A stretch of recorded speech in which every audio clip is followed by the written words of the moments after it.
This is Rob Liefeld. Kai Review is going down. Hey guys, just finished watching Swamp Thing, Season 1, Episode 3, He Speaks. Wow, what an episode. Now I've started to notice a few little things in this episode that kind of like slowly problems with this episode, just kind of things that kind of maybe the budget finally kind of things going on and you know the inconsistencies in the episode a little bit. So little things that kind of stood out with here that kind of slowly start the downfall of this show. But I think that the first two episodes are so good, and even this episode is very, very good. There's only two little things that like, and they had more time, if they had the actual time to properly finish this thing and put all the money into it, and they didn't have to kind of half-ass the ending of this, which we know that they were cut from 13 down to 10, like mid-production, so they had to really kind of piece together an ending with whatever they had. So I think that's kind of part of the problem. They're just starting to see kind of a little bit of the effects of that a little bit. Two parts in this episode here. So we start off this episode, we see that Alex Holland is talking to the guy that Swamp Thing killed, who kind of spearhooked that one guy who was after the little girl that Swamp Thing kind of like pulled apart. So that was really interesting, dealing with that. And so that was kind of cool seeing with that guy. And then we see that the Rot ends up bringing him back. So that was really cool. So we're starting to get the idea that the Rot is trying to fight back for what Avery Sunderland is doing. How he was trying to, he was poisoning the earth, or kind of dumping all this kind of this mutagen stuff that was causing rapid growth and stuff. And the Rot doesn't like that. The Rot has to be a balance between the Rot and the living, right, within the swamp. And because Avery was dumping this kind of stuff that was kind of, promoting rapid growth and stuff, there was more green than there was Rot, and the balance was off. So I think that's really interesting. So now we have the Rot kind of attacking back, trying to survive, right? Reacting to that. So I think that was really cool. So this is where we see the first, really early on, is where we see the first kind of, crew. We see there's Abby's there with a black mug, and in the reflection you can straight up see the entire crew. You see the boom mic, you see the camera, you see like a few people there, and it really, at first I didn't everyone well, and then I kind of had to rewind to confirm that it was there, but you could really see there. So for me, I think it's really interesting the way I had to go back to see that, and I guess it's because at least the first time it was kind of obvious, and then after that I started kind of looking for the next one. So I think the next one is not as obvious but that mug shot is really kind of blatantly obvious. I'll try and put it in the shot there. So that was really interesting there with the mug. But and then it was interesting. So it's gonna be cool to see. I mean, if they had the time, they could have just gone over that mug with a black mug with different. And cover it up, or I guess what they should have done is not use such a glossy mug and use more of a matte finish and less glossy, right? But then again, in special effects they could have easily have done that. But I'd rather them forget about this mug and work on the more important stuff. And this was kind of just for timing, because of the situation we're in with this show, they couldn't really do this. So I think that's okay, but kind of interesting to see if it's only little things like this episode was still amazing without that, if you didn't notice that, right?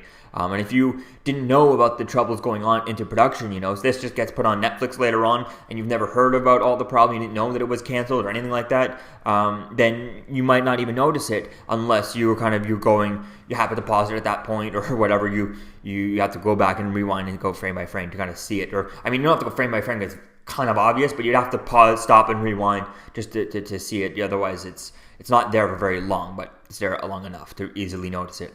So we see that the CDC ends up sending a new manager to take over from Abby Arcane. So that'll be interesting to see as to where things go with that.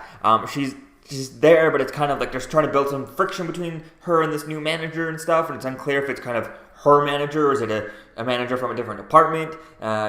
Is he her boss? It is kind of nice to get a little bit more clarity on their relationship, as to work-wise, he's obviously more higher than her. He was sent there because she wasn't doing the job, and they're not getting enough results early enough, I guess, fast enough. So they sent someone else there to help her out with that.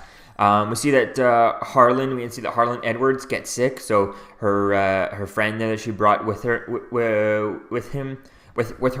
to the town and stuff, the Asian guy, I think he got sick, so that was kind of interesting dealing with that. We see that the Rot ends up killing a hunter and stuff, so that was really cool. We see that Carly Woodrue, so the wife of Jason Woodrue, she's actually getting sick and stuff. So I think that was kind of interesting there. She's losing her mind, so this is kind of his motivation to finding a cure. So that'll be interesting to see as to kind of where things could go with that. I'm not sure if Jason or either of them become someone in the comics. Probably something we have to look up. But I think it's going to be something interesting to see as to kind of where things could go with that, and they could be pushed. That's where they could.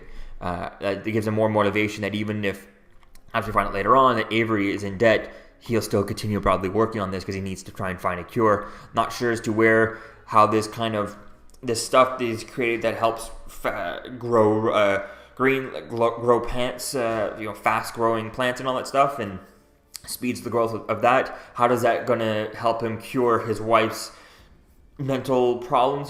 She's losing her mind. Maybe her mind is rotting, and maybe he's trying to regrow it. So maybe there's a slight connection there, but it just kind of seems like he's at such an early stage of this project and this serum that maybe his wife's getting desperate and she's going to start having to give it to her. But it just seems like way too early to kind of risk giving it to her at this point, rather than just kind of still having her, especially as he's seen these people are becoming Swamp Things and stuff. I mean, they haven't seen Swamp Thing, but all the other guys.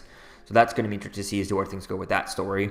And then we see this is where another kind of blemish in this episode, where we see a crew member in the reflection of the window, because you have Avery and his wife, Mary, and Maria, and they're sitting at the dining room table, and if you look in the reflection, you can straight up see another person right there. So, and then if you finish the scene, you at first I saw it and I was like, whoa, that's kind of obvious. You can't really make out like the camera. You can just make out like one person there, because they just have a fixed, camera there. Maybe someone playing with audio or whatever, or like turning a camera on like a machine type thing. You just see kind of a person, and then there's no person in that scene. So, although it could have been maybe some of his help, because later on he does have a different person telling that someone's at the door, but it's not the same person whatsoever in the reflection there, but something there.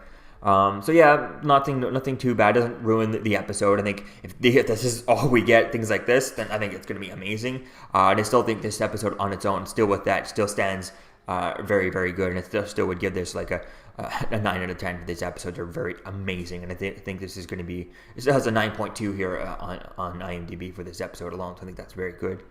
We see that Maria, we find out that she's actually seeing her daughter, which is kind of interesting to seeing that if she actually seeing her daughter, is it a part of her head? Did she get infected by whatever happened in the last episode and with Madame Xanadu and all that?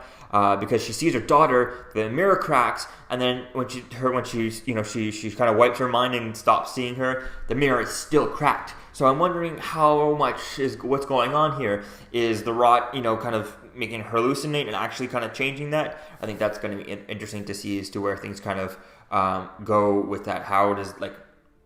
If she's just seeing her, how was that mirror physically, broken? I think that's going to be interesting to see as to where it goes. And then we end the episode with Avery killing Gordon, who I guess is just his money guy who's been laundering his money for a while, and the one who told him, revealed to us that he was in debt and stuff. So all in all, I really like this episode. I definitely can't wait to see as to where things go. Those two little blemishes, it's a start. I guess we'll have to wait and see as to how bad things get, but it doesn't matter. I think at this point, even with these 3 episodes, even if the next episode just kind of drops, which I doubt it, I feel like it's probably going to drop closer to around maybe 6, episode 6 and on, maybe before we start to see a fast decline of stuff. But if we can push it, even at just the 3 episode, if the next episode is just complete, garbage and things are not done and all that stuff, then I could see, then even with these 3 episodes being as good as they are, this definitely needs a season 2, and I think it would definitely be awesome to see that. And I really just want to promote having more shows putting out, stupid high budgets of $80 million, $100 million, crazy budgets like that. They spent more money on this show than they spent on in the cost to make the first Deadpool movie. So I think that's something that they need to do more often, and hopefully if we keep the topic up, maybe whenever Disney starts to put out their stuff and people start to see how profitable, how Disney is able to make a profit on that at $100 million a season, maybe someone will want to pick this back up and do it properly. But we'll just have to wait and see as to where things go. So let me know what you think, guys, about this episode in the comments below. Season 1, Episode 3, Swamp Thing. And I'll see you guys in the next video. Peace out. We're here for Kyle Reviewed on YouTube, the very best Kyle Reviewed channel on all the YouTube Kyle Reviewed channels. You got that? You got that right? Thank you for watching Kyle Reviewed. Deadpool and I thought it was fantastic. You need to like, you need to subscribe. You know how it's done? Like, subscribe. Right, DP? All right, Kyle Reviewed. Cool channel.